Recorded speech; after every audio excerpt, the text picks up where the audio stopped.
Welcome back, Flyers nitty-gritty fans, to Getting Gritty with It with your host, Yariv. Wolok, my partner in crime, as always, Vasili Gianarakos. Vasili, what's going on, bro? Merry Christmas, Happy New Year. Yeah, thanks, Yariv. Merry Christmas, Happy Holidays to everybody. I'm doing really well. Great to have some, time off and just get to spend time with family over the Yep. holidays. I think that's the best, right? When you can just hang out, do nothing, have some great like Christmas holiday food, open gifts. Can't go wrong. So I've been having a good couple days. Yeah. Hoping the same on your end, Yariv, with Hanukkah and everything like that. I gotta say, with the way the Flyers are playing, the holidays couldn't have come any sooner. Just because, like, it was so painful to watch some of these games. And we're gonna obviously get into that in detail, but it was so painful that I was like, "This is perfect right now. Just like stop playing." I was like, Well, the break I I think is at a killing me. perfect time for this team. We're gonna Yes, obviously break down why, but I think they were there's saved by yeah, it. there's several factors, right? Because I do think if they kept playing and there was, let's say, 3, 4 more games, you could have had this stretch of like, 4 losses in the last 5 games turn Yeah, into maybe like 8 losses in 10 games or something. So yeah, it's good that it did stop. So, the bad play that we've been seeing of late didn't really get a chance to spiral here. So yeah. They have a chance to reset.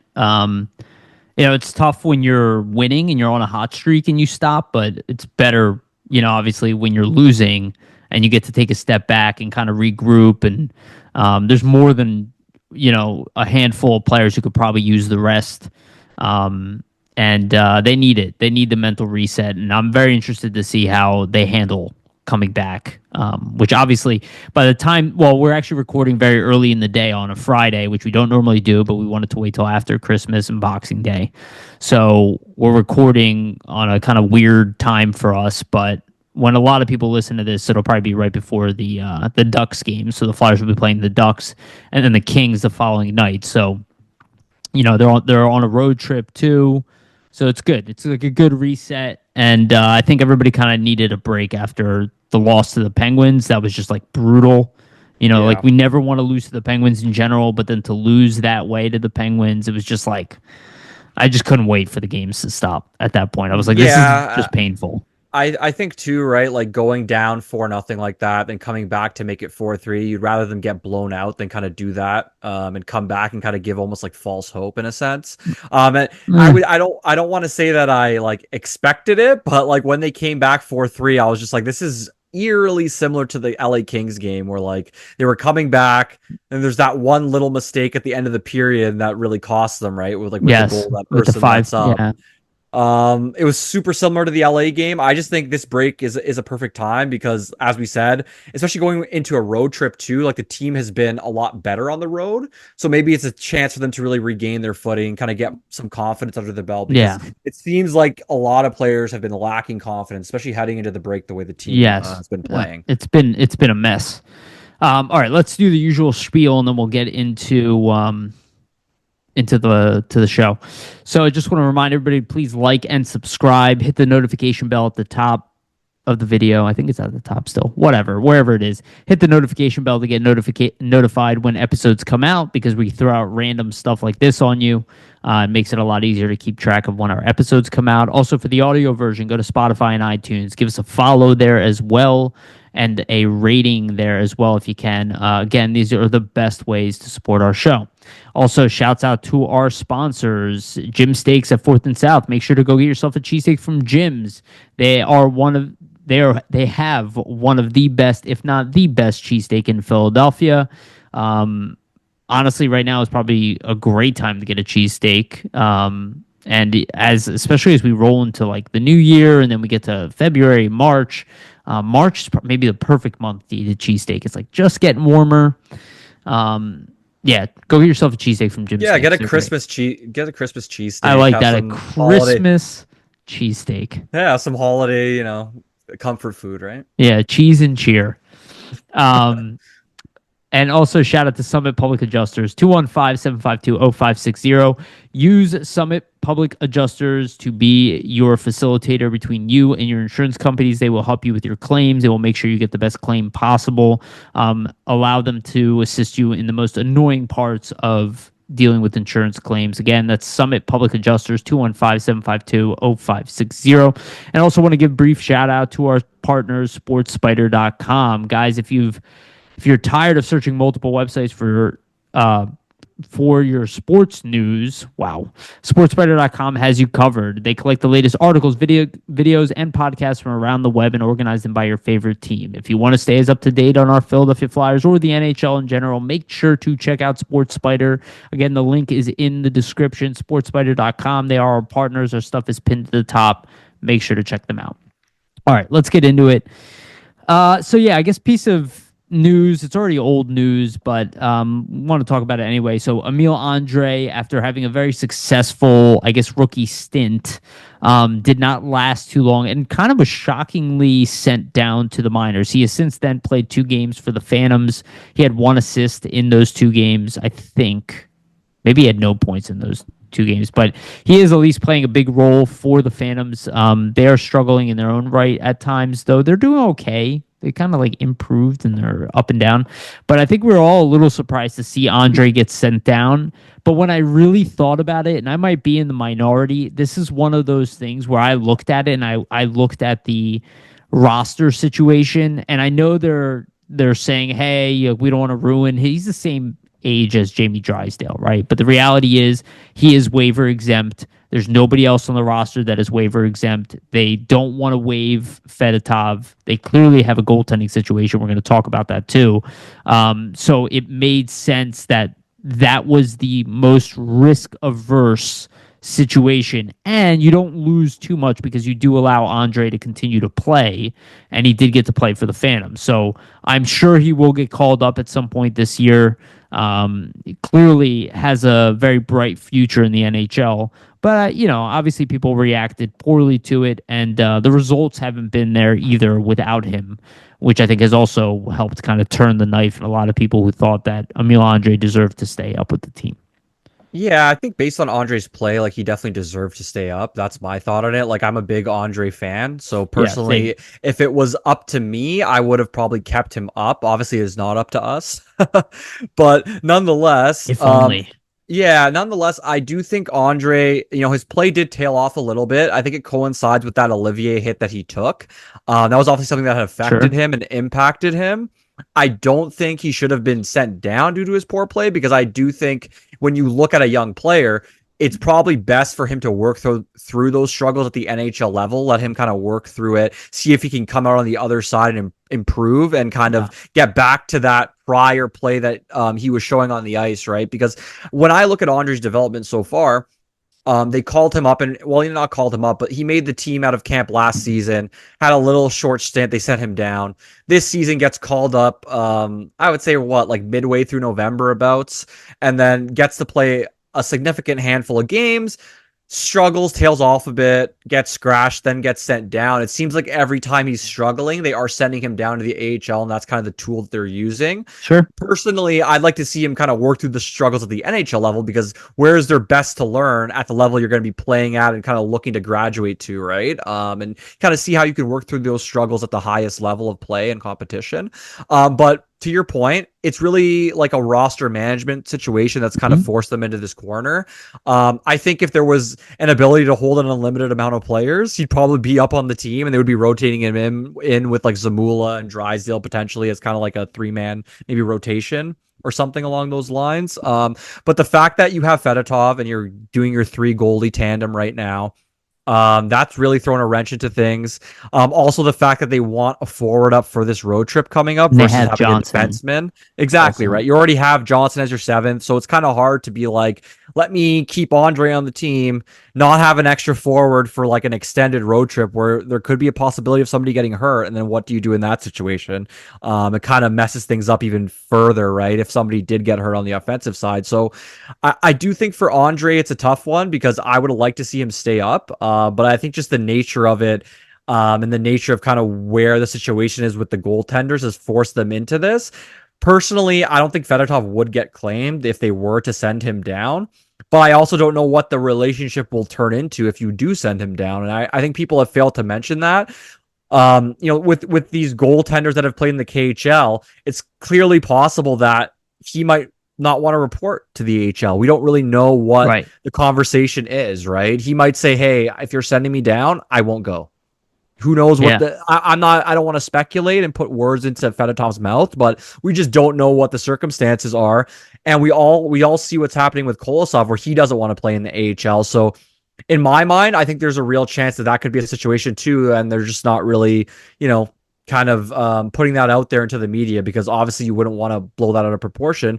But very well could be the case where Fedotov wouldn't report if they sent him down, so they're kind of stuck in this situation where you have to keep these goalies up, right? Yeah, it's all roster management. I mean, I know people like, again, you got to think about where the Flyers are too. Like they are still in a rebuild. Like it's easy to forget that, especially when you want your team to make the playoffs, and that they were playing well at one point and in a playoff position. It's like, and then they kind of declined again. Like combine that with what Jones was saying about being sellers at the deadline. Like they are still sticking to the plan where like Andre is the long term solution And you in don't the want to in lose the assets defense. for nothing. Right. Like, and no matter what people say, oh, like Fedotov isn't even really like an asset you should care about losing. I But disagree with that. yeah, exactly. Right. I disagree with that. And I think if you look at the goaltending situation and what happened to them last season, I think Yeah. it's more of an insurance thing where it's like, let's say you did put 100%. him through, say you did put him through waivers and Fedotov somehow gets claimed. It's very I highly mean, unlikely that would happen. Mc, But oh, I'm sorry. Go ahead. Go ahead. Finish your yeah, thought. I was just gonna say it's very, very highly unlikely it would happen. But if he did get claimed, and then you have an injury to one of Kolosov or Urson, you're stuck with Cal Peterson as your backup goalie at the NHL level, which I think is something they want to avoid. 100%. 100%. Yeah. Yeah, I mean, you look at, I think it was just like an hour ago, Mackenzie Blackwood was announced to be re-signed by Colorado at like 5.5 million a Which year. is Like, crazy to think. right, there are goalies out there that, or I mean, there are teams out there that are desperate for goalies. So I don't think it's, I think his price tag makes him a lot less tantalizing to grab. But considering, this year is, what, 33% the way through, and they are, some goalies are going to be, some teams are going to be looking for a goalie, and then they look at Fedotov as a risk for 1 year after that. There's some teams that might be open to it. And I think if you look at the fact that it is painless to the overall organization to send down Andre and to call up Lixell, right? Like these are the type of decisions that a team in the Flyers position can afford to make. If they were fighting for a playoff spot and they really needed their best roster every night because they are, trying to get first place or second place or whatever, I think it's a little bit of a different conversation. But considering the position that they're in and the amount of defensemen they have, going Yeah. back to what you were saying, it's just a reality. We're We going to have to see. be retrospective, right? Of that. Yeah. Well, I Like, think we're also going to see stuff like that hockey wise doesn't make 100% sense to us, but asset managed wise, it does make sense. Um, yeah, that's what I meant by right. like was saying, like we have to be retrospective to the fact that not to say hockey's taking the back seat, but I think roster building, cap management, building assets for the future, that's clearly what's top of mind for this staff, not winning right now this year. I think it would be nice, like they'd love to squeak into a wild card spot, but I don't think that's making or breaking their plan long term. And I think we can safely say that, like with Emil Andre in the lineup, the team is better. They kind of turn things around as he was added in, take him away, and we're kind of seeing the team have a bit of a struggle moving the puck up the ice efficiently. Kind of stuff we were seeing at the beginning of the season. Not to say it's all one guy that's going to make a difference, but having an extra puck mover back there that can play aggressively like he does, it can make a difference. But I just think at this point, it's not enough of a difference. And where the Flyers are, they're not going to be bending over backwards and potentially lose guys that they might want to keep. Yeah. Just to placate having Andre in the lineup and placate the fan base here. Yeah. I saw people misusing analytics again online, and they were comparing the team's analytics when Andre was in the lineup versus not. And that's not how you use analytics. Just so you're aware, that is not an accurate representation of how that works, especially when you count the fact that the team overall was playing better as a whole, not just Andre specifically. I really like Andre. Again, I do see him as a top four option in the NHL. But he is not like a superstar that literally carries your entire team out of the gutter or something like that.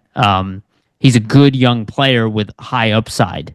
And Yeah. I don't think they're very interested in sitting him or Jamie Drysdale.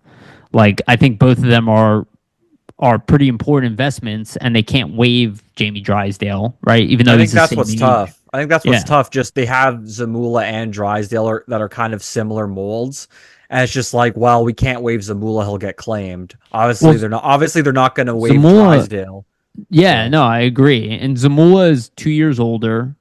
I mean, they're not. I wouldn't say they're similar players, but they can play. Like Zamula is obviously playing like a somewhat offensive role on the team, though I don't think he's a very offensive defenseman. I think he's just like a two-way puck mover guy. yeah, exactly. But again, they're not giving up on assets. That's not the time to do this. If anything, you want to try to trade a guy like Zamula, not lose him to a waiver And wire. maybe we kind of talked about that last episode. Like maybe Zamula is a guy where, hey, we gave him a shot, we tried to develop him. Maybe he goes at the deadline, then you have a free roster spot, and hey, there we go. Andre gets Yeah, plugged back in, right? And I can right. totally see something like that happen. And Yeah, I do hope that, not to say I do hope that like something like that does occur, but I do hope there's a reality where Zamula can get back into the lineup for the Flyers down the stretch, maybe, and work through some of these struggles at the NHL level, because overall he is going to struggle at the NHL level. The Flyers are going to need to let him work through that at some point versus yeah. just sending him to the minors every And, but time he but hits a they speed bump, right? but they did send him to the minors periodically too when he was, and they benched him for long periods of time. So Zamula's everybody's gotten it. Everybody gets it at the NHL level, especially under Torts. Like nobody is, you know what I mean? You have Safe, yeah. you have a bad game, you have two bad games. And to be honest with you, the more I think about it, like I like it. I know it makes us all uncomfortable, but I do think that he's right. It sets the standard for everybody on the team that everybody's got to bring their A game and the intensity every night. You know what I mean? And that's really what we're trying to get to as an organization, which is really hard. I mean, I don't know if like people working a job, some days you go to work and you just don't have it that day. It's just you're tired, you're not into it, you have other stuff in your life distracting you. And they don't really get that luxury because they're playing a very intense sport. So it's like he's well aware that like you have to, and this is something I think Morgan Frost suffers from, is that he lacks the ability to bring the intensity as consistently as he should. Because when he brings it, he's a standout. When he doesn't, he disappears.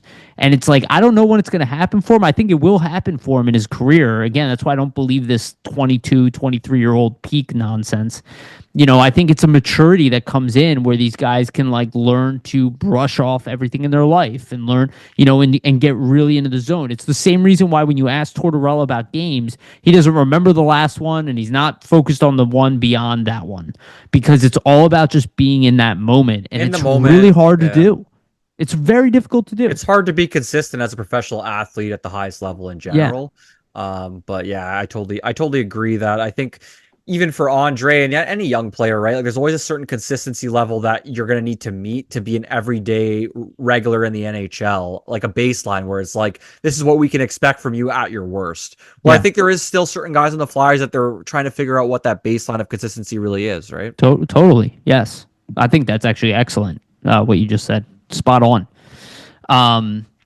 So yeah, the other piece of news is Lixell was obviously called up. He looked okay. He looked pretty good actually. In his limited role, He playing seems on like the he's getting fourth more line. comfortable the more reps he's getting Yeah, at the NHL he level at this he point. like doesn't seem like he's overwhelmed or like trying to fit in the NHL anymore. He's kind of just like, I am what I am This already. is my role. Yeah. Yeah, and Anthony Richard is not healthy, by the way, for those wondering why Richard didn't get called up. He hasn't played Oh, for a that's a while. nice that's a nice point to bring up actually, because you'd figure with how he played earlier in the production, it probably would have Yeah. been him if there was Yeah. somebody to bring up, right? And Lixell was lights out. I mean, he had a 4-point night and a hat trick the game before he got called up. So it was kind of a no-brainer from a reward standpoint, especially because Richard wasn't there. The only other person was Tuul Mullen. He was actually struggling a little bit until recently at a 2-point game. But it kind of makes sense. So it was weird though. They called Lixell up. They sent him down, or at least they loaned him for a day, and then they called him back up I think now for cap this road trip. purposes. Yeah, I assume it was for cap reasons. I thought at first maybe Nick Delorier was potentially coming back, and that's why they were doing it. But it seems like that's not the case, and I assume that maybe he'll be back at the end of the break, but it clearly tweaks something. He might be out like even longer because they haven't really talked about him at all. Nobody's asking either. Poor Nick, great guy.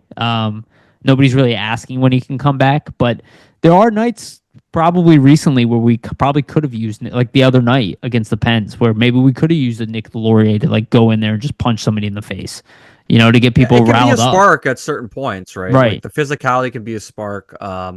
I just think in general right now, even with that physicality, just the fact the Flyers are not playing very consistent hockey, that's what's probably plaguing them the most. Yeah. I mean, he is consistent. He's not good.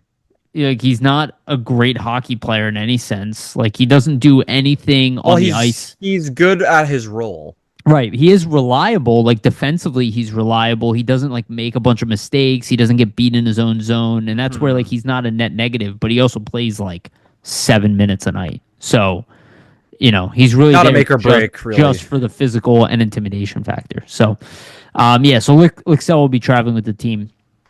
So let's talk about the team. They've been extremely hot and cold this year. We've had some pretty high highs and some pretty low lows, and of late we've had some low lows. Yeah, where just to step in, Yariv, Go they're ahead. 3-6-1 in the last 10. That kind of paints the picture for everybody Yes, here. and it feels that way. They've blown leads late. They've had to scramble back into games. They've been playing from behind a lot. Not the best of starts, and even if they have a good start, they kind of blow the lead. Really, the team defense in general, on a whole, and that includes the goaltenders, has completely dropped off. The penalty kill is sitting at 21st in the league. The offense has actually been all right with the team, and shout out to Bill Meltzer for this tweet. So the Flyers are actually 7th in 5-on-5 scoring since November 24th. So the offense has been there, but it's kind of what we saw in the beginning of the season, where the offense was there, but they were like sacrificing the D in the process, and the D has been bad. Like the PK has been bad. It almost seems like they can never get every single part of their game rolling at the same time. At the same season, time, right? Because like I think earlier when they were doing well, the defense and the goaltending was stepping up, but they were having trouble scoring goals. Right now that they're scoring and things have opened up a little bit more, they're having a lot of trouble keeping the puck out of the net. So just to jump off Bill's tweet and those awesome stats you brought up, Yariv. If you look at the goals for the season, right now they're tied 17th in the league, averaging 3.0 goals per game. So that's not too bad, middle of the pack. I think we would be probably satisfied with that. Yeah. Production and offensive output if the goaltending and the defensive play was middle of the pack as well. But I just think the fact that the goaltending right now and the defensive play is bottom of the barrel, that's what's really impacting the team in a negative manner. Surprising. So, yeah, it is, because I think everybody would have thought the defense and the goaltending would have been their strength versus the offense, and the offense would have been probably where they struggled to produce a little bit more. But right now, if you look at it, the Flyers in goals allowed, they're allowing on average 3.66 goals per game. That puts them at 32nd in the league. That's last in the league, which is terrible. And then their goaltending as well. Their goaltending stats have been really, really lackluster. So they're last in the league in goals against average. That's 3.66 goals against average. And then also they are last in the league in save percentage. Their save percentage is 0.875 team wide between Kolosov, Fedotov, Urson. Yeah. So those things in general, right? Like when your defensive player is not there, you're having a lot of breakdowns in your defensive zone, which is what we kind of seen in the past couple of games. Like no matter how bad you say Urson's been playing, because he hasn't been playing well, obviously, like he needs to make certain saves at certain times. But if you look at that Penguins game, like 3 of those goals that they led in the first period are all backdoor tap-ins. Like I don't care what goalie you are, if you're leaving backdoor chances like that wide open, it's going to be real tough to save regularly, right? So the defense has not been good. The goaltending has also not been good. Coupling that together, we see the stretch that they've been on lately where they've only, won 1 game out of the last 4, essentially. What are your thoughts, just Yariv, on that play, like the defensive struggles? I think it's been brutal to watch for me. Like I am like a guy who, like, I can understand a lack of talent, but a lack of organization, that is like unacceptable to me. And I think that's like the thing I was thinking about. Like, how did Tortorella lose and Brad Shaw? How did they kind of lose control of the D? I can understand having trouble to score. Scoring is like That's the hardest thing to do in the NHL. it can be a talent thing, if you're just inability to score. Like the Flyers are not going to be a top 5 team in goal scorer, top 10, right? They That's what I don't mean. have the. But where they're at 17th, you're kind of like, that's It's good. understandable. Yeah, it's good, but especially considering where the power play is, and we're going to talk about that too. But the D is just unacceptable. I don't think the goaltending has been particularly good. I don't think it's been as bad as like the numbers show. Like I don't think it's actually the worst goaltending in the league. I think it's combined with how poorly the team has played defensively, and the goaltending has not played well. One factors into the other. They both affect each other, right? Yes. Like the defense It's is spiraling. the defense is bleeding chances, which is forcing the goalies to overcompensate on certain looks like backdoor plays, things like that. But what that does is leave them open to other goals like short side blocker goals, like easy routine saves they should make. So it's Didn't kind the of Penguins like, have a 3-0 or something last game? yes, it was. Yeah, it was not good. And the thing is, it's from guys you wouldn't expect. Like you're seeing Sanheim and Drysdale both pinch at the exact same time, which leads to a 3-0 against. And you're just like, guys, you cannot make that read. If one guy's pinching, one guy has to be back to cover. I just think a lot of their structure has been all over the place. So for that reason, the break comes at a good time because it's a time to mentally reset a bit, kind of get back to where they were as a team, where they should be in terms of their defensive structure and how they want to play. It's similar to earlier in the year where they didn't really look like a cohesive unit. They're not playing together in fives, right? Like you can see Yes. on the ice, they're very spread out. They're looking for stretch passes, sometimes out of the D zone where it's not there, leading to It's because turnovers they're behind against. in games too. Yeah, exactly. Odd man rushes against, all that type of stuff. And we talk about it all the time, right? Like I think now's a good time to maybe go into just like the special team stats. We can kind of talk about it since it's all really coupled Sure. Yeah, together go ahead. here. But when you look at the special teams, obviously the penalty kill, it was a real strength for the Flyers, right? And At it a certain started point, this yeah, year at a that certain way. point, it was top 5 in the league. Right now it is 21st in the league. It's It's crazy. 77.8%. But you have to think about the stark drop off. Like it was at one point, like I said, I think even third best in the league, all the Yeah. way down to 21st. Since mid-November, they're the last penalty kill in the league. And I do think that's a staple of their game where that's really hurting them, right? Like the penalty kill, how many times over the last couple seasons has bailed them out in big situations? Over these last couple of games where they've needed a big kill, they've not been getting it. I think the goaltending plays into effect because you need a save on the penalty kill too sometimes, but it's all coupling together where you're having these defensive breakdowns like backdoor goals in the power play, stuff like that, lead into your defensive play being not that great, but also your goaltending suffering because you're trying to like make certain coverages that aren't working. So it's all kind of blending together. Yeah. But the PK, the fact that it's 21st and was top 5, that's a clear thing you can point at and say that's dropped off and it's affected their play and their ability to win games, right? Because you've seen their overall play drop off as well. And then the power play, I mean, it's been a story for years at this point now, but that power play's not been great. 15.6%. The efficiency rating is better, but still 27th in the league. And we talk about it all the time, right? If you're going to be a team that's on the bubble or even making the playoffs, your special teams typically needs to be top 20 in the league. With the Flyers, having a penalty kill that's bottom 20 right now, bottom 10, and the power play also being bottom 10, it's just not a recipe for success on many No. nights.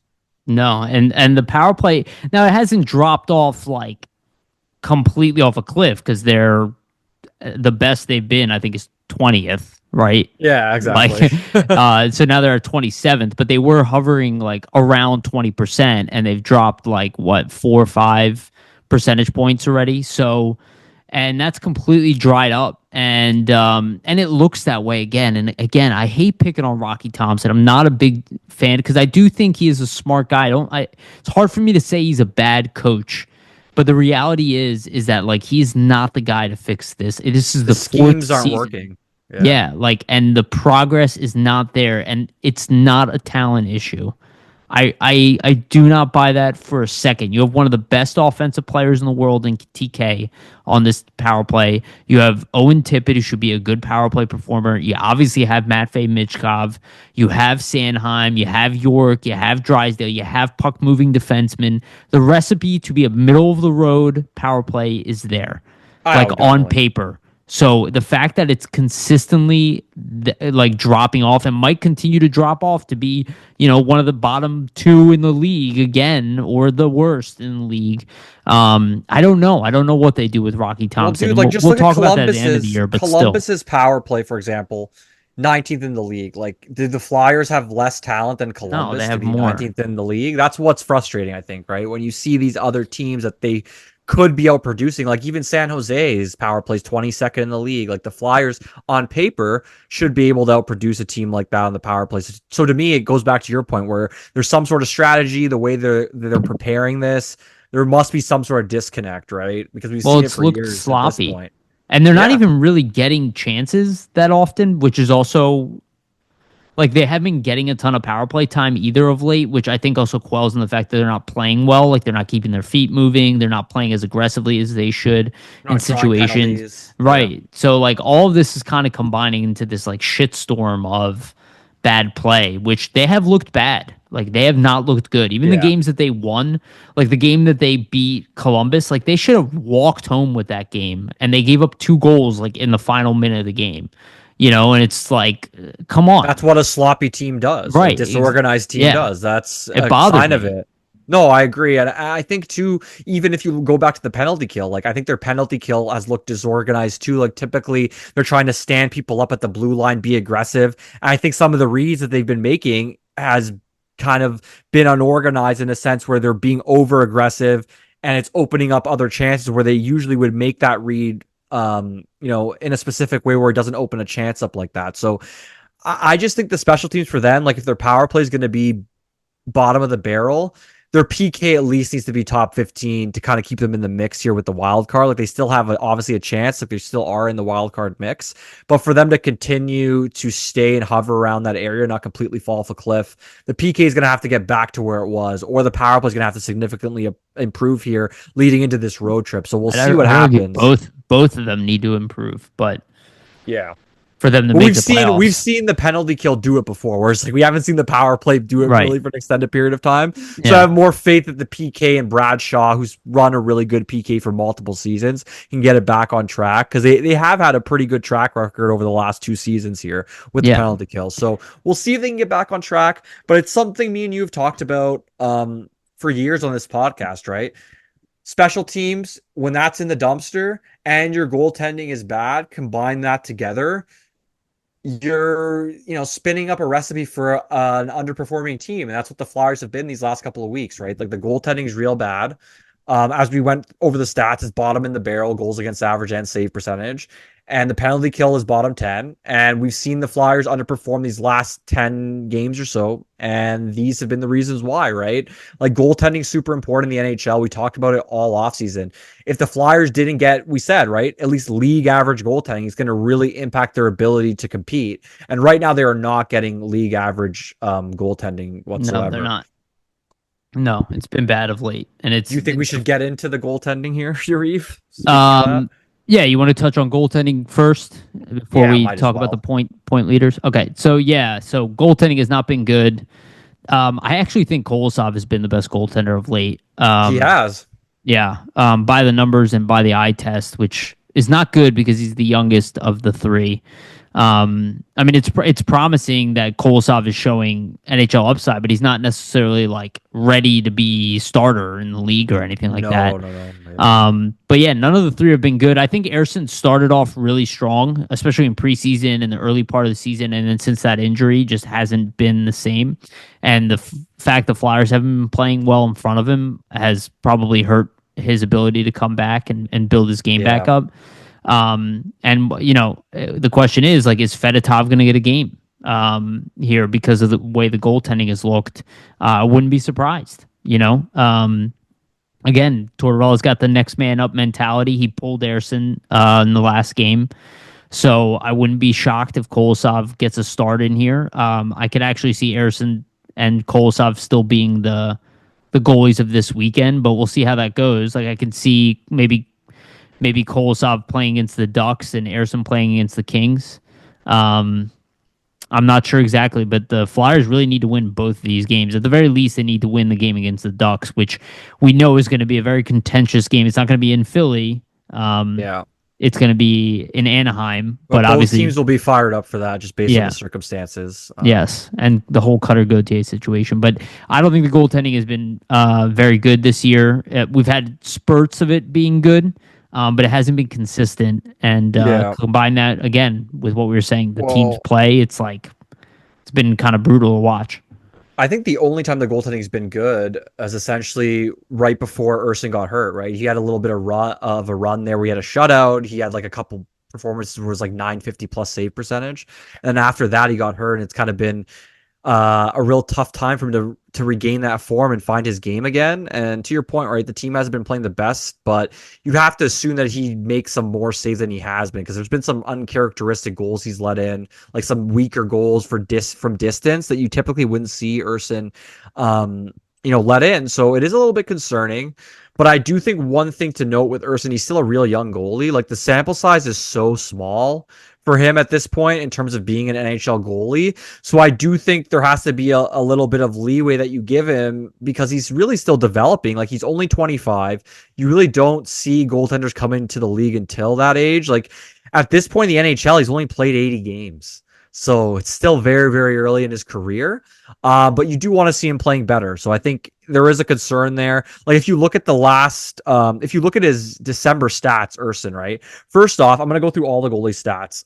So Urson's goals against average, 3.28, 872 save percentage on the season. Not very good. Alexei Kolosov, 3.34 goals against average, 878 save percentage. So he has the best of all three goalies in terms of save percentage right now.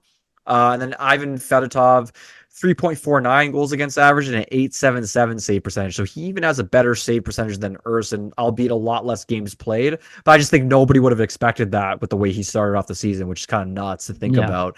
But just to go through Urson's struggles lately, like in December, first of all, he's only gotten one win. That was the 4-1 win.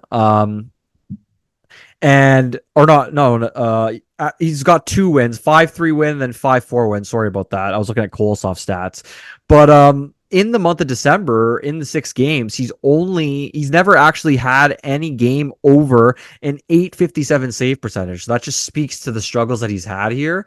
So I think this break, to your point, like comes at a perfect time, right? Because obviously he's in his own head. He hasn't been playing well. Goalie is one of the toughest positions to play, a lot of pressure, very young goalie. I think the break comes at a perfect time for Urson in the sense that things were really not looking good, especially in that Penguins game. This gives him a chance to kind of take a break, reset, get back at it with a fresh slate and clear your mind and see kind of what happens. I think Urson's going to get a chance to start here coming up. But if he really struggles, we could see Fedotov potentially start to get more games, and maybe it becomes more of a split, right? Where Kolosov starts to split more of the starts with Urson. And I wanted to bring up, Urson playing 80 games because we really don't know what type of goalie he is at this point, right? Like we aren't sure yet if he can be a number one bona fide starter and play 60 games a year. Maybe he's better as a guy that only plays 40 games a year and he's like in a 1A, 1B type of tandem. Or goalie split, like he might not be able to handle that starter's workload potentially at the NHL level. We just don't know yet. So I think it's good in the sense that you're finding out about Urson. It's obviously not a positive situation to have your goalies sub 900 save percentage, all three of them. But I think the break comes at a perfect time for Urson specifically to reset. I think Kolosov has been more of like a getting played by the defense playing bad in front of him, but he actually himself has looked pretty solid. Yeah. Yeah, it's been. I try not to hop on the goaltenders too much because I do think a lot of it is a consequence of how the team plays in front of them. But they also have not. They've. I like what Tortorella says. Sometimes you just need a save. Like the Timely team messes saves, up. yeah. Yeah, and Exactly. the timely saves haven't necessarily been there. Maybe for Kolosov they have. He's had some big ones, but He has, yeah. Ersson has made some good saves. But he's also let in some ones that will, when he's Well, it's on like his that Pittsburgh game, they game, don't go right? in. Like that 5-3 goal. Like that's one you usually see him make let's say they do make that save and you go into the third 4-3 instead of 5-3, is it a different game at that point? Yeah, and you see like you saw Tortorella come out into the second period and tell Kolosov to be ready. Because he like already was like shaky on Erison, but he wanted him to battle it out, and then in the third he pulled him. Um, yeah, it's been brutal. Let's take our quick intermission now, and then we'll get to the other topics. Yeah. So just want to remind everybody, please like and subscribe to the video. Again, if you made it this far and you are not subscribed, please do so. That is the best way to support this channel. Again, the likes and hitting the notification bell are all ways to help our channel out as well. And also for the audio versions, go to Spotify and iTunes and give us a follow and a rating there as well. So let's look at the point leaders for the Flyers. I guess we can go through like the roster itself, and we can comment on players. And we'll go top of the list here. I have Quant Hockey up, which I use for hockey statistics. Actually, really great. They go in depth on all the stats, so that's why I really like using it. So Travis Konechny is having a great season. 41 points. Hasn't really slowed down much, maybe a little bit, but then, always manages to kind of put points up. 16 goals, 25 points on the year. I have zero complaints about Konechny. Maybe a little bit better on the PK would be my complaint, but outside of that, I think he's doing exactly what we neither one of us picked him to be MVP this year, and it looks like we're both going to be wrong. He probably will end up being He's the MVP. probably going to hit 40 goals, it's looking like to me, so. Yeah. Pretty close to that pace. Yeah. And if the team was playing better, I think he'd even have more points. So the other one, the number 2 on the list, obviously a big one. He hasn't put up points in 5 games now. Matvei Michkov, still having an exceptional rookie season with 27 points in 33 games. His lack of offense has probably hurt the power play. I don't think he's played as poorly as no points in 5 games shows. He's had some chances. I think overall the team has struggled, and he's set people up for plays and they just have not buried them. But I've also seen him play better under circumstances. So it might be one of those cases where, he's a rookie. His conditioning is also not top notch like Luchenko's was coming in, even though I'm sure he would deal with stuff too in the season. And I think this break is probably going to benefit him maybe more than anybody on the team. I agree. I expect him to come out firing. Yeah, no, I totally agree with Michkov. Like, I think it's funny because he's getting a lot of criticism these past couple of weeks for not really producing too much. But nonetheless, as a 19, 20-year-old, in his rookie season, essentially, he's getting criticism of that. But he still has 27 points in 33 games and is second on the team in points above a number of other veterans, right? So that kind of just shows the talent, the skill level. Obviously, it's tough for Michkov because 0 goals, 0 points, minus I believe he minus 11 in the past 2 weeks. So not great defensively, but you also have to factor in he's playing on a line with guys that aren't that great defensively. Like he spent a lot of the last 2 weeks with Frost and Tippett, and those guys aren't world beaters in their own end either. So it's hard to put like a lot of defensive shortcomings on the kid, but I will say like Michkov, right? The most games he's ever played in his career is 47 games, and that's at the KHL. And you have to factor in the KHL, it's not going to be as physically taxing in terms of, the board battles, the physicality. So playing 33 games that he's played so far at the NHL level, plus a bunch of preseason games already, I think it's pretty on par with, playing around that amount of games in the KHL level too. So it's not surprising to me that he's kind of slowed down a little bit because he hasn't really played at this level before in this type of schedule that's condensed where you're playing every other day almost. So it's probably taxing on his body, and it's probably having an effect on his ability to impact the game and really be a difference maker. So I think the break probably comes at the best time for Michkov because, as we said, he's not used to this rigorous schedule. So the fact he can get, these days off here, do we see him come out re-energized, recharged, and really look like the Michkov we saw the first month or 2 of the season versus what we've seen the last couple of weeks? Like, do you think the break, Yariv, is going to have an effect there for him? Yeah, 100%. We saw even when he was benched a couple games, like every single time he is slowed down, he's come back and sped back up. And I think if the Flyers want to get back in the win column, he is crucial to being that. And I actually don't really have complaints about him playing less because, again, if I go back to my earlier statement, it's like Torts is pretty consistent. Like if you are playing better hockey, you will play Yeah. more minutes. And I think that's the attitude this team should carry moving forward, especially the stage that they're in. And one thing to note, like his time on ice per game is 1651. So it's not like you can point at that and say, "Oh, look how much he has been playing." Like Right. I could understand that the last couple of games, like the last game, he was the least amount of time on ice per forward. But I mean, like you could look at Torts and say, well, the last few games he hasn't been producing. He looks a little overwhelmed, so I'm not going to play him as much, which is understandable. I still think he's getting a good amount of usage, as we can see by the time on ice per game. I think this break, you're going to probably see him come back and look a lot more like he did maybe 3-4 weeks ago when he was Yeah. absolutely tearing it up. I like the battle for ice time mentality. So, and I think we got to, I love that standard being set for him at 19. You have I to think, work for it. or You I have guess to earn 20 it. now. But Well, if yeah, you want to play, well, I think it's just it's kind of setting the stage and saying, hey, like if you want this ice time, we expect you to produce at this level, or else you will not get that ice time. it's a fundamental that everybody on the team needs to follow. And some guys are able to maintain it, and they happen to be veterans on the team above the age of 27. Go figure. The Yeah. other guys who are not able to maintain it are younger guys. So, and some veterans have fallen into that too. So I think it's just the right attitude to have in the stage that we have. So one guy who actually has been playing much better of late, Owen Tippett, third on the team in points, 22 points in 35 games, 11 goals, 11 assists now. He's a -10 on the season, but that's actually improved from where they were in the beginning.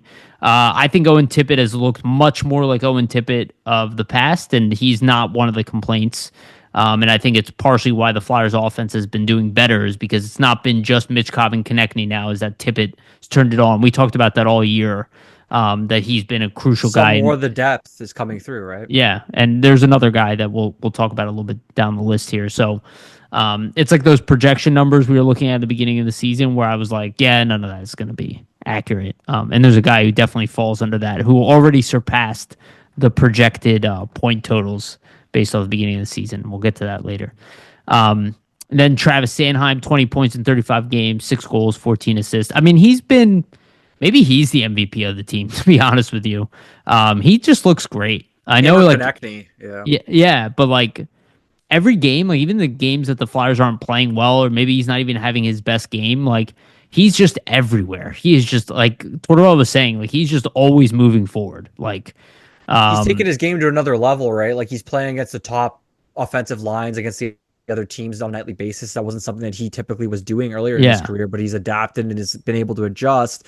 I think you got to look at MVP and think about it this way. If you remove a player, how much detriment will that have on the team? If you remove Sanheim, like their defense already isn't that great, they would be really bad without him. They're already not that great with him defensively, so I've even been thinking about the idea of like maybe putting Nick Seeler with Travis Sanheim and putting York with Risto, especially with like the play of late. I don't think the staff is going to jump to do that, but I was like, there's something interesting there because Sanheim's been good with everybody, and Sealer's just reliable and it lets Sanheim be a rover. I'm not a big fan of what they've been doing Sanheim Drysdale. I just don't think that pairing works, to be honest. No. Like they can try it, but I just think both their styles and what they want to do are too similar to have both of them on the same defensive pairing. That's why I was thinking the Sealer thing, because I was like, it allows Sanheim to be the rover and Sealer will always be back. And he's good enough at D that he can defend against top defenders. So it's like maybe utilize Sealer in that role. I guess they just don't want to give Sealer like heavy minutes. Which is understandable, yeah. Then Sean Couturier, 18 points in 33 games. He has been good. He hasn't been great, but he's been good. Struggling a little bit of late, along with the rest of the team, but he has at least been putting up points periodically here and there. He's the I don't most really have effective too much center at this point. Clear cut, most effective center. Scott Lawton is tied with him 18 points in two less games, same amount of goals and assists. Um, Pretty much put like half of that up against Detroit. Yeah, so it's hard to Not say half, but like a good one amount. third. Yeah. Um, but he's had his highlights this year. I noticed they started putting him on the left wing instead of Farabee with Coots and TK. There might be something to that. Um, Farabee hasn't played poorly, but we'll get to it. So Tyson Forrester, he's the other guy who's emerged. Again, we've seen this before. 16 points in 34 games. He's been scoring of late, which is really good. Obviously, he's been part of the Flyers' best line of late, which has been Bobby Brink, Forrester, and Noah Cates. Um, yeah, I like where his game is going right now.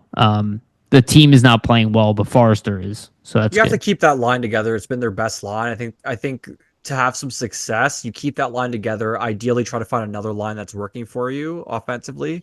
We'll see what happens though. Maybe they'll have to break it up if nothing gets going, but you ideally hope they can stay together because it's been their best line for weeks at this point. So Yeah. why break something up that has been working for you? Well, And then after Forrester, you have Brink. He's got 4 goals, 11 assists, for 15 points in 32 games. I think it's probably been his most effective season yet. Obviously, last year was his rookie season, so it's not saying much, but I just think he's playing a lot better, like along the boards this season, for yeah, sure. yeah. Oh, much better, much better at checking. And this is the thing that, like, again, people can ride on towards and not like the way he operates, but he's not usually wrong with his criticisms. And when he publicly calls guys out and he says it and he's pointing to them in private, like they work on it. And Bobby Brink has clearly been working on the elements of his game that Tortorella is talking about. It's making him an overall more effective player, and he does have an upside to his game too, Well, an plays are offensive staying one. alive a lot longer now with Brink out there. I was noticing last season, let's say Brink was in that, kind of situation on the boards to battle for a puck, he typically lose it. This season that's not happening. It's allowing for that line to keep the puck alive in the offensive zone a lot longer than um, you know, past seasons, I guess. Yeah. Um, and then the other guy tied with him is Morgan Frost, 6 goals, 9 assists. He's had some highlights, but he's been disappointing in the sense that like he's still the Morgan Frost that like disappears at time. Again, he's still not old at 25. Just too Uh, inconsistent for me, man, at yeah, this point.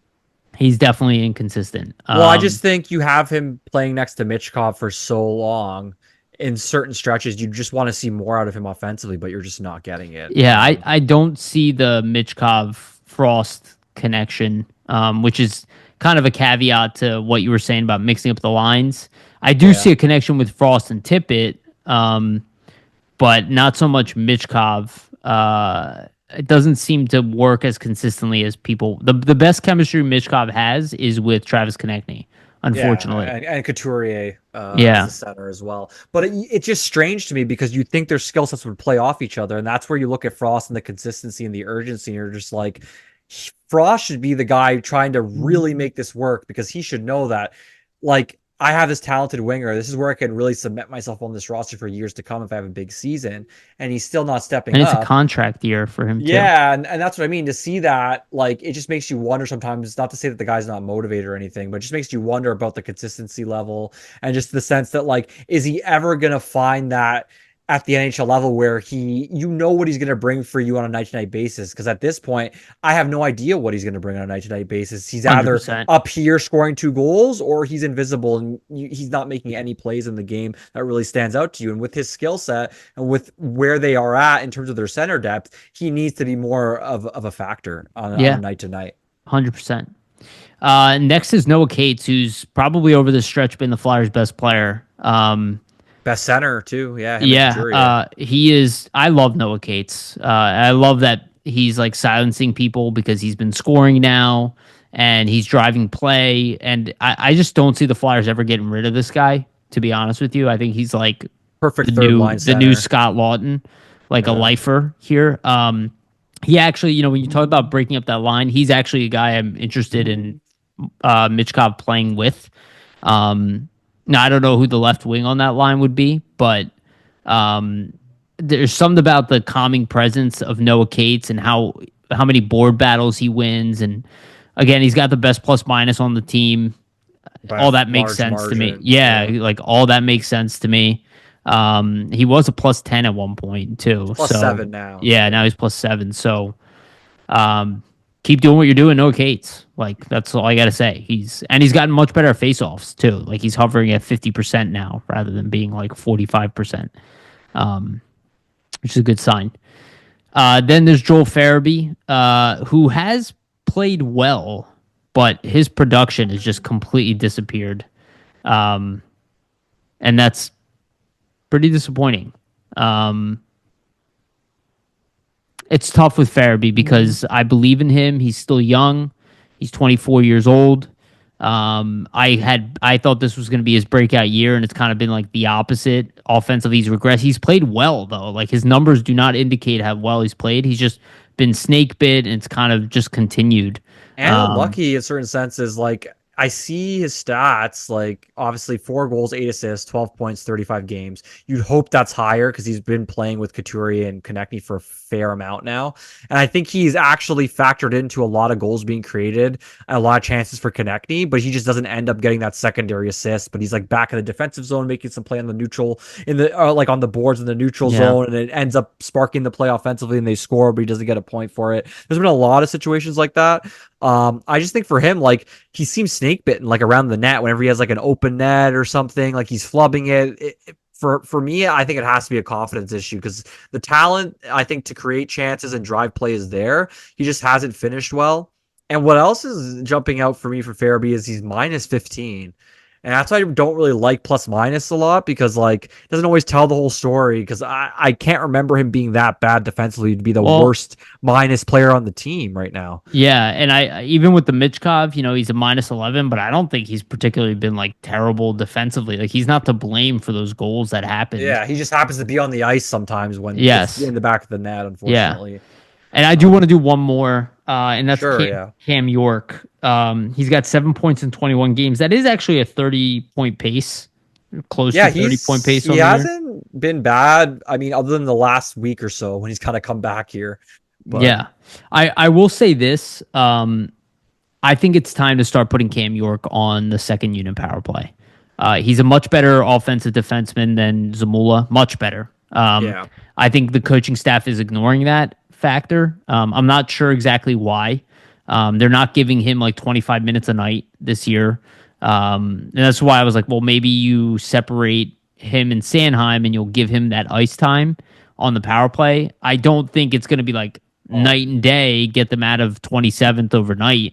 But I do think it would help make the power play more efficient. I don't see like the Zamula power play. I think he's too hesitant at the top of the blue line and he telegraphs, whereas York probably wouldn't telegraph as much and maybe the puck movement's better. I don't really know. Yeah, But he's also, in his junior days, responsible for one of the best power plays in the USNTDP's history. And not a I don't know. I mistake. just think it's time. I think it's time to start putting him on the power play. It's I not think like the it's power play's been good, Yariv. right. At Exactly. all. And So yeah, and you took Andre off, who did a better job than Zamula also. And I'm like, well, Cam York is that guy, and you're not using him I in that do role. wonder too, like why they're so wedded to having 4 forwards. Like I wouldn't be opposed to doing Zamula and York. So like the power play's been good. Give it a shot. Yeah, I just don't know what kind of plus Zamula really is on the power play. Like he Well, doesn't have a big shot. I would rather do Sanheim. Like if you're gonna do 2 defensemen on the power play, I would do Sanheim and York on the second Yeah, unit I think together. that's Maybe just like Sanheim is already playing like every other shift. that's a good point. So you're trying to So kind of take minutes away from him yeah, on the power play. No, I hear that. and I think you have so many forwards that are better offensively than the defensemen. So I think that's the thought process there. If Andre was up, then I York could see, Andre. yeah, I could Yeah. see like that argument, yeah, because you would definitely want Andre on the power play, especially with his passing ability. But I think York has the same offensive gifts Same that skill Andre set. does. Exactly So similar. yeah, he's playing a tougher role, so his breakout passes are a little harder because of the level of competition he's playing against. But I think it's time. Like, let's start. He's 23 years old. Let's start building that offensive game at the NHL level, and let's get him on the power play. Like, I don't know why he was like taken off and then never given another chance. The power play has been worse since he's not been Yeah. on the power play. So that was my thing. Is like I've been thinking a lot about that. I'm like, yeah, it's time. It's time And to put him on the power play. even if it's for Drysdale, I don't really think I have a problem. Like I don't foresee that happening. They're obviously trying to develop Drysdale into that number Yeah. one role. But I just mean in the sense that nothing has worked. The power play stinks. Sure. Yeah. So it's not like you can make the argument as the coach and be like, well, we have to keep Zamula here. Well, it stinks. So you might as well put Right. York on there. You might as well put anything or anybody else I mean, up they've there. tried Risto. They tried Risto before York, Yeah, I which know, also which is confused me. strange. Yeah, which is really strange because you have a guy where one of his main skills is supposed to be quarterbacking a power play. Yes, that's Why what he not was give him that drafted. opportunity? Yes. I just think for me, I wouldn't be pissed off if they went out and just threw a dart board of like, let's say you had darts and numbers on the darts and you just threw them at a fucking board and these are the players on the power play. I wouldn't be mad because it's not like there's any tangible success you can point to in the last 3 years and be like, well, we have to keep it this way. No, not at all, because they've been bad. So Yeah. anybody on there, I'm cool with it. Well, I Why I think not? you have to look at the skill sets, and I think Cam York is better offensive. I think Drysdale makes sense to me because his raw tools are The ideal for the skating power ability on play the blue and the line, the passing. passing. Yeah. Yeah. Um, we'll see. We'll see what they do. All right, that we'll leave it to there. We're not going to go through the full roster there, but we just want to highlight some point production there. Um, so let's get into a little bit of trade talk. It's kind of tough because it's a little early. I don't think we're going to see trades really for the Flyers quite yet. But, you know, again, going back to what Jones said, there are going to be trades. We don't know exactly. And again, if they continue to be mediocre the way they've been, then they really don't have a hesitation. You know, we talked about the most likely guy, and that probably is Scott Lawton, Morgan Frost. I think they're top of the list. I don't Potentially know. Risto, I Yeah. guess, if somebody takes his contract. Yeah. I honestly, I still don't. I'm like, I don't think the Flyers want to trade Ristolainen anymore. Well, I wouldn't be surprised. I would say that he's one of the guys on their defense that you know what he's going to bring on a nightly basis. So if you remove him, you're just making yourself Well, worse. I think it's not just that. It's this defense is undersized and not physical enough. And Yeah, you for sure. remove him from the D, and that problem gets considerably worse. Oh, I agree. It's like, I just think it's going to depend on package, right? Like, let's say the Leafs come sure. calling with a first round pick. You have to really think about it. Yes, I totally agree with that. Like it would be same thing with like Scott Lawton, right? You need to pay what we value the player as, not just like to us. He's like not a rental. You know what I mean? Type of pick. Like you're picking up a guy that you're going to be keeping on your roster, with both of them, and with Frost too. So it's like because Frost the RFA. And I think with Risto, it's just like I don't see anybody else in the organization able to do what Risto does, Not yet. outside Yeah. of Hunter McDonald, who I don't think is ready and potentially won't be ready next year. So I just look at where they are with Risto. How much he makes is really not a bad contract anymore. There are plenty of defensemen who are worse than him or as good as him and make as much money as he does. Yeah. His With game the is cap going improved. up, it's not Yeah, as crazy. and I Exactly. and I think that first round pick that we want, we can get for him down the line, at the rate that he's going. Well, Um, when he's an expiring deal, for example, like let's say you're right. the Flyers and you're thinking, okay, like we're trying to, let's say a couple of years from now when the deal expires, now we're really trying to load up and make that splash trade and add like a big piece. Let's say Yeah. you traded Risto, get a first, then you can use that first to do something else. Who knows? But I agree. I think we're at the point where like there's certain guys and the way the Flyers are trending, if they keep trending in this way where they're in this kind of downward spiral, it's just writing on the wall in the sense some guys will be moved. That's just the nature of it with where this team is at. I think there's one team we wanted to bring up, was the Sabres, right? Yariv, that you had listed here. Yeah. Was there Yeah. I mean, anybody specifically that you kind of had earmarked or that you wanted well, to I talk know about? I know that Dylan Cousins' name has been going around. I don't know if that's realistic. Like, I don't know why they would trade him. I do think that they would be interested in Scott Lawton for sure, The considering where culture they are. aspect. Yeah. Yeah. I think there's other teams that would be interested. Like I think Colorado would be interested in Any Scott playoff Lawton. team, I think, would be interested in Scott Lawton, Yeah, realistically, at this point. yeah. I just think the Sabres are in no man's land for so long, and I have the Red Wings on here. They just fired their coach as well. They could be looking to make moves. It's hard for me to point at specific players because all the players that we would really want, I don't think these teams are really like I'm not interested in Peyton Krebs, and I don't think the Flyers are very interested in Peyton Krebs. No, at this point too, like you have to think about when he was drafted, and kind of what he's done. I don't know if he's the guy you want to It, target it, or really spend assets on anyway. it's just not the role we're looking Well, for. Frost is our Peyton Krebs. What's the difference at this point? Well, and Frost is more offensive than He's Peyton better Krebs. than him. That's what I Yes. mean, right? Like, what's the difference? I think if you're gonna trade somebody, especially a centerman, I think they're looking for a clear upgrade. Like, if you're gonna trade Morgan Frost, I think the goal would be to upgrade that position, right? Like, you're gonna use him and something else to bring in another center that potentially is going to be better down the line. I think that Yeah. should be the goal, right? Yeah. Now maybe there's a playoff. Will the Cousins team out be there. that? I don't know, but yeah. I mean, I think Cousins would be an excellent addition. We'd have to give up a pretty big package to It'd have get to him. be Frost, a first, probably more. Probably Farabee would have to be included in that trade. That is ideally the type of player we are looking for, though. Yeah. I don't know. Again, if I just like to go to HF Boards Hockey's Future and check like the rumors every now and then, just to see what's out there and being talked about. And there's really not a lot. Like I think the Rangers are probably going to look to retool Yeah, somehow. but they're not going to trade with the Flyers in division. They're like spiraling bad. They've just lost 5-0 to the Devils. I'm surprised that Laviolette's still the coach at this point. I texted Steve. I didn't hear back from him, but I texted Steve and I was like, "So Lavi's out, right?" I was well, like, not at this point. My way to read it is like if he was going to be out, you would have fired him and not traded a bunch of players. The fact that they're trading guys away speaks to me that Lavi is here to stay. And would you be interested in Chris Kreider? No, He's not older. really. Right. Not really. At He this doesn't point, I just fit think our position. it just doesn't make sense, right? Like, why would you trade the What about Chris assets? Kreider for Scott Lawton? Sure, but the Rangers are going to make that trade. Why not?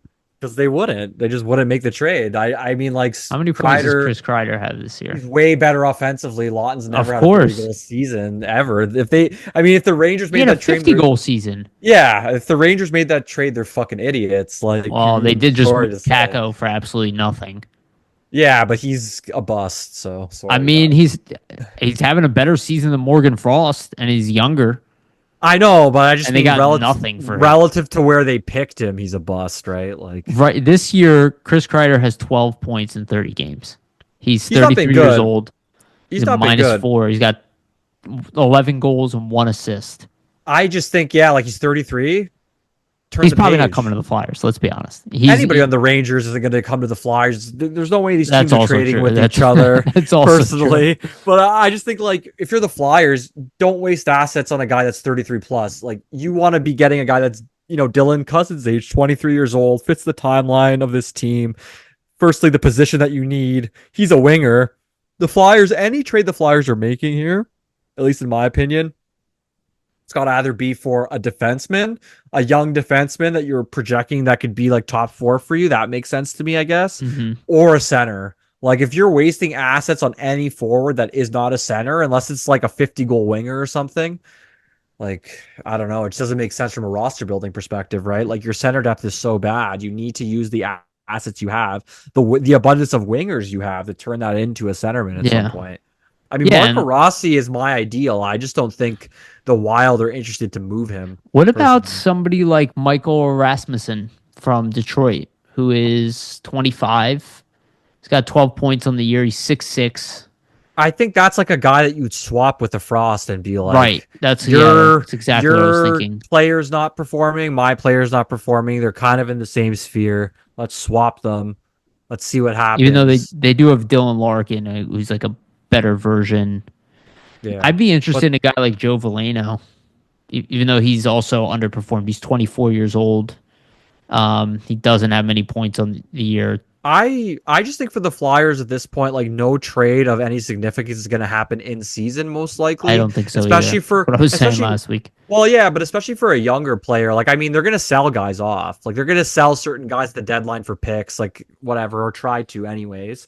But in terms of like an actual hockey trade, I'd be surprised. You usually see that stuff happen at the draft, in the off season. I just think the Flyers at this point, everybody knows it, man. They need a centerman. I don't know if that paints them into a corner where like a team who A has a little bit. center A little bit it is, does. Yeah. yeah, like a team who has a center might say, well, you really need this guy. We want you to overpay.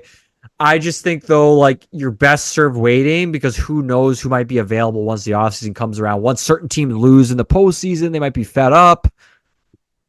Maybe some guy becomes available that you would never thought would be available, then you make a trade, right? Like, who knows? I just think don't waste your assets now for somebody that might be underwhelming when you have the chance in the offseason to potentially get somebody that will really fill that need for you, right? Because that's when mainly these guys are going to become available. It's not going to happen at the trade deadline. I We wonder see if at this point, so Nashville would be interested in a trade. I They're could see having it, they're having a but really weird year. They're considerably underperforming, I just especially with don't their know off who season. who are you targeting on the Preds here. That is the problem. But I do wonder if they'd be interested in Morgan Frost, because their offense has not been amazing, um, and they could potentially be looking to like upgrade their like playmaking ability. Though I guess it's kind of hard to say that with the way Frost has been playing.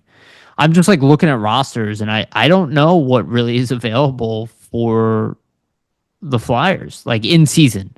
Um, Not much, like unfortunately. I think that's just the league the NHL is becoming, where like you're not seeing a lot of trades really get made in season ever at this point in the league, unless it's like all you're really seeing is trade deadline. A really bad team might trade their really good player to a good team. That's pretty much the sphere of it. You're never seeing teams take right, risks. like You're never hockey seeing two. trades. Yeah, you're never seeing two good teams in season in the NHL take a risk and be like, let me trade my good player for your good player and see how it works. That stuff's happening in the offseason. Yeah, Maybe one guy, like I don't think they'd want to trade him. Maybe Tommy Novak. From Nashville, but like he's also not that great. Like I mean, he had 45 points last season, 18 goals, 43 points the season before. It's kind of just swapping like a guy like Frost for another Frost almost.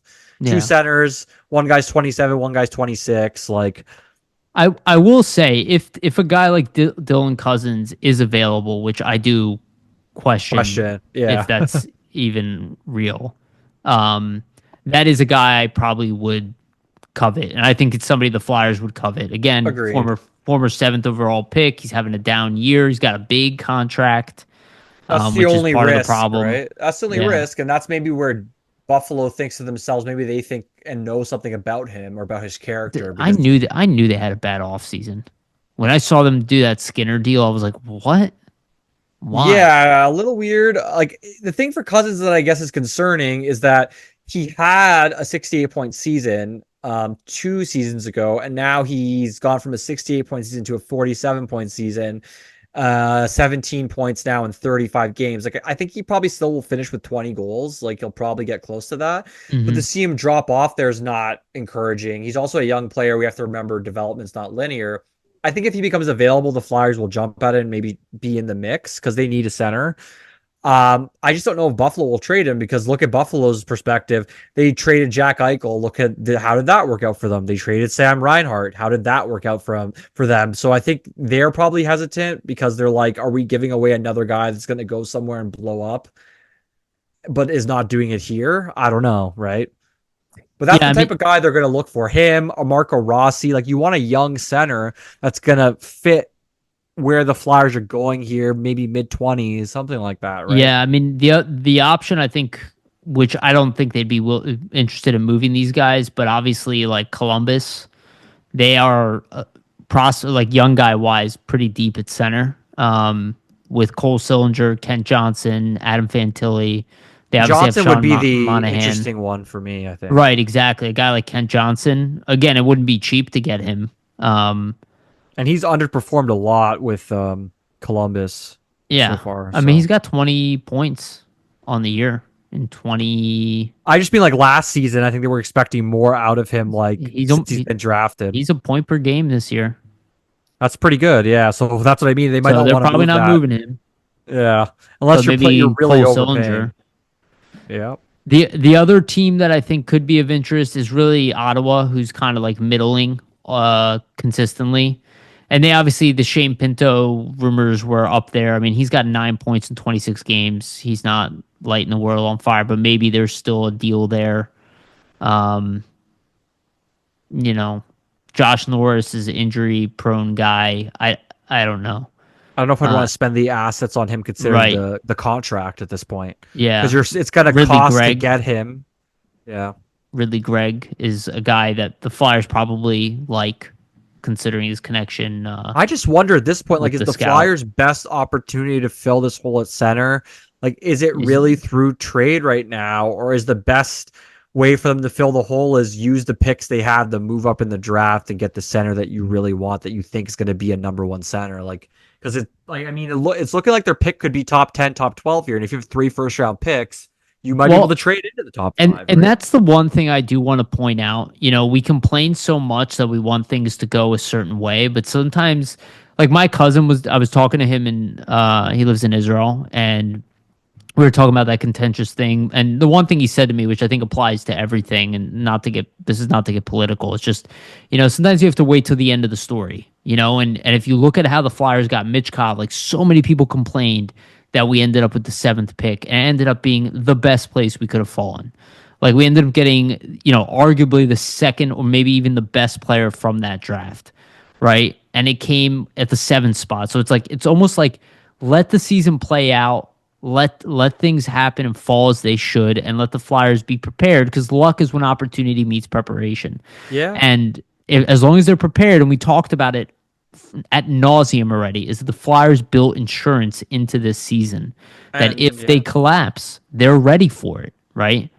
Um, which I mean, it's happening a have the little bit right leverage, now in terms of the right? collapse. But Yeah. I will say, like, we're looking at it from a trade perspective, like, oh, like they're gonna take their picks and make a trade and do something. They might address it another way. Like maybe they have 3 first-round picks coming up. They keep all those picks hypothetically, and they draft 3 centers back to back to back in the first round. You never know, right? And then you look at it and say, well, look at the center depth now. You have Jet Lachenko, and we just drafted 3 centers in the first round in this upcoming draft, right? So like, I don't know if they're going to do that. I don't think their scouts would probably like that because they probably want different positions. But if you're the GM, you never know what your thought process is going to be. So that might be a way they try to address it. I don't know, right? We're just spitballing, but that could be an option. Yeah, I think you're probably right on what you said, though. It's probably free agency is going to be focused on, or trade deadline is going to be focused on removing assets or removing players, gaining assets. And then the off season is going to be where you're going to see some restructuring. But I do think we're heading into that time period where the weight is probably going to subside a little A bit. move needs to be made at some point here Yeah. coming up for sure. So I just want to give a quick update about the Phantoms here. We're going to get close to wrapping up here. We'll do Phantoms and a little bit of prospect talk at the end. And I didn't have this on the show notes. I forgot to add it. But Zayd Wisdom has completely caught fire. He has 7 points in the last 8 games. His tenure with the Phantoms is completely changing. He's playing on the top line. A lot of people have given up on him. We have definitely were like circling the drain on him. Didn't know where he would end up. This is very promising. It doesn't mean he's gonna. Resurgence, Yeah, it doesn't almost. mean he's gonna be lights out at the NHL level and gonna be like a point per game guy. But again, his value has always been a bottom six energy guy, Yeah. with some scoring upside. So And where you picked him in the draft, it's not like that's a bad thing for him to turn into, Right. right? Relative to the pick. right. So. So his value has increased in the trade market potentially.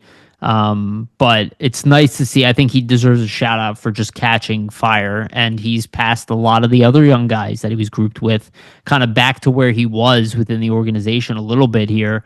And Lappy likes him. Definitely fits the Lappy mold. So I'm very interested to see how his season finishes up. Because I think he has like 8 points on the year now. 10 points in 24 games. Right, And which you're is saying most of that's come in the last like little bit here. 8 games. Yeah. Before that, he was really struggling to He's put up still any really kind of young. production. Like he's only 22. He Right. was a fourth round pick. So I think at this point, like if he's a guy that makes the NHL for you as a fourth round pick and can play on the fourth line, for example, and bring toughness, that's a win, right? Like Yeah. fourth round picks typically do not make the NHL. So Yeah. All right, and then let's end here on some prospect talk. So the World Junior Championship just kicked off last night. I did watch a little bit of the Finland Canada game. Oliver Bonk had an assist in that game. Luchenko was pointless in that game, and but he looked really Bjarnason, fast. So yeah, he played well. had a breakaway chance, just didn't finish, but he Yeah, looked good. and Canada looks like they built their team the right way. Because they made Finland look bad. Heikki Rahonen did had I think it was a breakaway in the game if I remember correctly. Yeah. And he was stopped by Carter George, who is the starter, and we thought it was going to be Bjarnason. We were wrong. Hopefully Bjarnason does get to play. But Unfortunately, George I'll be played. surprised. Yeah, at that. Yeah, I mean, starting off with a shutout definitely plays in George's favor because he also played really well. Well, I didn't realize either that George apparently like in the I think at like other levels internationally, like at the World 18s or at the under 18s or something, he was a starter in Canada 1, and then some other tournament he was also a starter in Canada 1. So obviously Hockey Canada has a lot of faith in him. Yeah, So it looks like they're going to roll with him for now. it's just kind of surprising with how well Bjarnason played in the play-ins or Oh, agreed. Yeah. the tryout level, and then not get the start. So, but we'll see. We'll see if he gets any playing time. But Bonk is obviously a huge part of that team, and so is Luchenko. So that's cool to see. And also an update on Jack Berglund, Team Sweden. Jack Berglund apparently broke his hand. Unfortunate stuff. Yeah, so he's going to be out probably no less than 6 weeks in general, and he will miss all of the WJC, which is unfortunate because I was looking forward to seeing what he was going to do in this tournament. And he was going to be in more of like kind of like a scoring type role, right? Most likely. So it sucks because I think there's a little bit of a narrative kind of forming on him that he's like a defensive only guy. But we've seen Steve state in the past, right, that like that's not the case. He can score when he has the opportunity. So it Yeah, sucks, but at least it's not like a serious injury or anything like that. He's going to right. recover and be able to like step back into play in the Allsvenskan. Yeah, and I'm interested to see what he does in that league because that's in between the The levels that he was J20 playing. Right. and the Yeah, it's better than SHL. the Yeah. J20 and worse than the SHL. So, and I think Alex Siernik is on Team Czech as well. I'm not too I don't sure remember if he made actually. the team or not. He should be Uh, on the team. he might have maybe aged out. I'm not too It's possible. sure. Yeah, you're right. He maybe aged out of it already because he was on it in the past and played well Yeah. in the tournament. So it would be surprising if he wasn't there for performance reasons or whatever. But yeah, he's in the Allsvenskan league as well. And Denver Barkey has been playing well since he got back to London, but disappointing for him. But I'm ready to get these guys over here ready, Barkey and Bonk, and they'll be here next season. Probably start off in the minors, and we'll see what happens. All right, that's it for the show. Anything else you want to add? No, I plan to have an article coming out here probably either Saturday or Sunday, so keep an eye out for that, everybody, on Cool. Flyers Nitty Gritty. Awesome. Yeah, looking forward to it. Again, yeah, thank you everybody for listening. Please, just a reminder to like and subscribe to the content. If you made it to the end and you're not subscribed, what are you doing? Also hit the notification bell for notifications for the audio version. Go to Spotify and iTunes, and we're available in other places as well. But give us a follow there and a rating. Again, that's the best way to support our podcast. And also a shout out to our sponsors, Jim Steaks at 4th and South. Make sure to go get yourself a cheesesteak from Jim's. They have one of the best, if not the best, cheesesteak in Philadelphia. Public Summit Adjusters, 215-752-0560. Go to them for your insurance facilitation needs. They will help you with the process between you and your insurance company. Again, Public Summit Adjusters, 215-752-0560. And also a shout out to sportspider.com. They are your aggregator of articles, videos, podcasts, all kinds of sports, everything Flyers, everything NHL, and even beyond that, they do other sports as well. Again, our stuff is all linked at the top, and the link is in the description of this show. Thank you again, everybody, for listening. Thank you again, my friend Vasili. We Of will see you course. guys after the new year. Um, and we'll keep this rolling. We have Bill Meltzer coming on the 8th. Something like that. I think it's January 8th. So we'll have Bill on pretty soon. I'm excited about that. Um, yeah, thank you everybody for listening. We love you guys. And remember, always stay gritty.